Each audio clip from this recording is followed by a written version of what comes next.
আসসালামু আলাইকুম। আশা রাখি আপনারা সবাই ভালো আছেন। আজ দেখেন সকালবেলায়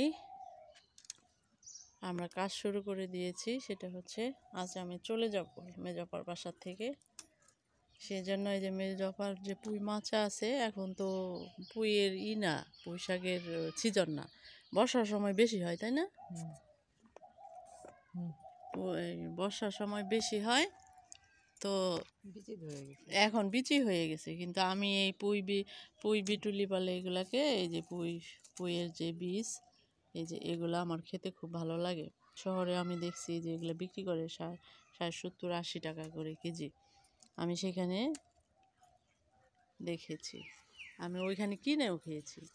সেই জন্য এখানে এসে দেখি যে অনেক আপারা তো এগুলো খায় না, তো আমাকে এর জন্য এগুলো দিয়ে দিচ্ছে যে আমি শুটকি মাছ দিয়ে রান্না করে খাবো। এই যে পুঁই বিটুলি দেখেন কতগুলা ছিঁড়ছে, এখানে ভর্তি। এরা তো খায় না, যারা খায় তারা নিয়ে যায়। এই জন্য মেজপা আমাকে এই পুঁই বিটুলিগুলা ছিঁড়ে দিচ্ছে। এতগুলা ছিঁড়ছে, দেখেন কতগুলা। আমার কাছে অনেক ভালো লাগে, রান্না করলে বিচিটা একটু পুটপুট পুটপুট করে আমার ভালো লাগে। আর দেখেন কত টেকনিক, এই পলিথিনের ভিতরে মাটি দিয়ে সার দিয়ে এখানে বীজ লাগাইছে কিনে না। এটা কি গাছ আপা? ধুন্দুল। তারপরে এখান থেকে লাগাইছিলেন অন্য জায়গায়, আর এটা অবশিষ্ট ছিল। আর এটা হচ্ছে হ্যাঁ, এটা হচ্ছে মিষ্টি লাউয়ের। এই যে এইভাবেই পলিথিনের ভিতরে মাটি দিয়ে সার দিয়ে তারপরে এখানে বীজ লাগাইছে। দেখেন কি সুন্দর হয়েছে। এগুলো হচ্ছে ওই যে পুকুরের কিনার দেওয়া যে পানি জাগতেছে, পাড় জাগতেছে, ওই কিনার দিয়ে লাগাবে, এই জন্য এখানে প্রসেস করে রেখে দিছে। এই যে দেখুন, এটা লাউ গাছটা বেশি ভালো হয় না আপা, কিন্তু ওইখানে লাগালে ঠিক হয়ে যাবে। এখন এই যে পুকুরের পাড় জাগতেছে, ওইখানেই এগুলা নিয়ে নিয়ে খালি লাগাবে। সিম গাছে কিন্তু লাউ গাছটা তো দেখেন একটু মানে দেরি হয়ে গেছে। হ্যাঁ, দেরি হয়ে গেছে, কিন্তু তারপরে দেখেন সুন্দর উঠতেছে। যখনই উঠবো, শীতের কুয়াশা কাইটে গেলে, তখন যখন রোদ উঠবো, তখন একদম সব জানলা রেডি থাকে, একটার পর একটা খালি দিয়ে দেয়। এর আগে চাল কুমড়া ছিল, তারপর ধুন্দুলা ছিল, ওগুলা শেষ হয়ে গেছে। আর এটা হচ্ছে পুঁইয়ের মাচা নিচে, দেখেন উপরে হচ্ছে বড় জাংলা, আর এটা পুঁইয়ের মাচা নিচে, ওগুলা শেষ হয়ে গেছে। এখন হচ্ছে লাউ উঠাই দিচ্ছে। দেখেন কত পুঁই। আমার লেখাপা, ওটা কি সাজনা গাছ আপনি লাগাইছেন? হইতেছে তো, ফুল আসছে, ভালোই তো। আপনার সাজনা খাওয়ার হয়ে যাবে না। এত কিনে পছন্দ করে, আমাদের ভাই বোন সবাই সাজনা পছন্দ করে। আপার বাসায় একটা হইলে ভালো হইতো, কিন্তু আপা তো ওইখানে থাকেই না। আপার হইলে কি আর না হইলে কি। ঠিক আছে, আর লাগবে না, অনেক হয়েছে। এই যে গাছ, এই যে পেঁপে গাছে পেঁপে লেখাপা পাকে না।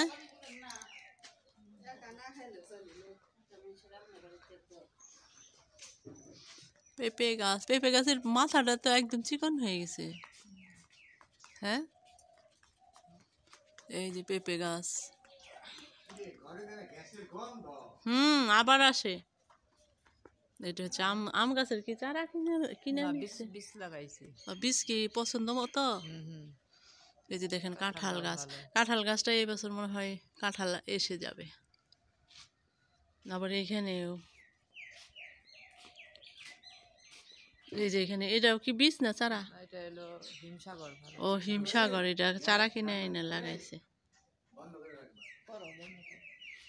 এই যে জাম্বুরা গাছ, ঘরে ছায়া হওয়ার জন্য লাগাইছে। তারপরে তো এই যে এটা লাগানো আর কি, চারা কিনে। এটা এগুলো তো তাড়াতাড়ি ফল ধরে, কিন্তু ইনশাল্লাহ এই গাছটায়, কাঁঠাল গাছটায় কাঁঠাল এসে যাবে। এই যে এইটা হচ্ছে আপার ভাসুরের বিল্ডিং, পাশাপাশি এটা হচ্ছে আপার। হ্যাঁ, ভাই হচ্ছে এখানে থাকে না, ওরা সোনালী ব্যাংকে চাকরি করতো, রিটায়ারমেন্ট। এখন যখন বাড়িতে আসে থাকে, আর ঢাকাতেই থাকে। যাক, কয়দিন রইলাম, এখন তো আমার মায়া লাগতেছে যাইতে। ভালো লাগতেছে না, তারপরে তো যেতে হবে। তো যেখানেই যাই, যখন যেখানে থাকি সেখানকার ব্লগই আপনারা দেখতে পাবেন।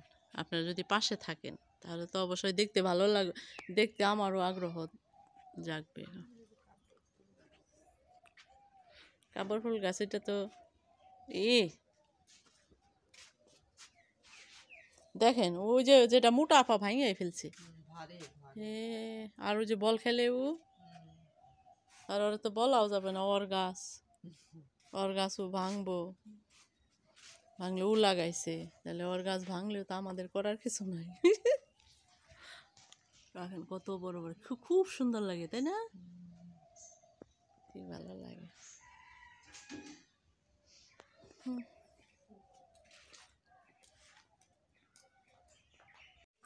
দেখেন লাখাপা হাঁস সকালবেলায় ছেড়ে দিছে, উড়া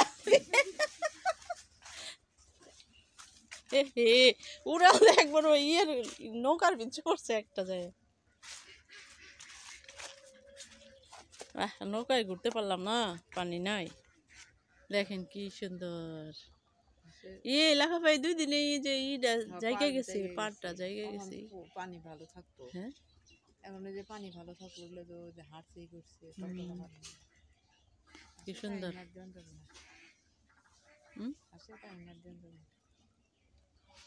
যাক, এই যে দেখেন লেখাপড় কলা গাছের কলার কাঁদি কত, এই যে একটা, হ্যাঁ আপনি জানেনই না।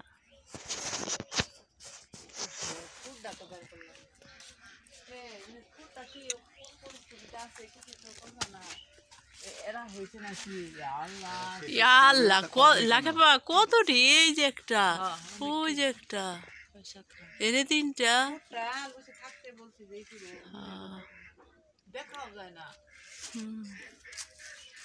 এই গাছটাই মনে হয়, এই গাছটাই, ওইটা পাবাত্তি হয়ে গেছে হয়তো পৌষ মাস শেষ হইলে, বা গোসল করতেছে হাসে যায়। ওই যে হ্যাঁ হ্যাঁ, ঘরের ভিতরে থাকে কেদা, পায়খানা টায়খানা। আপনার হয় নাই, এই শীত শেষ হয় নাই, শীত শুরু।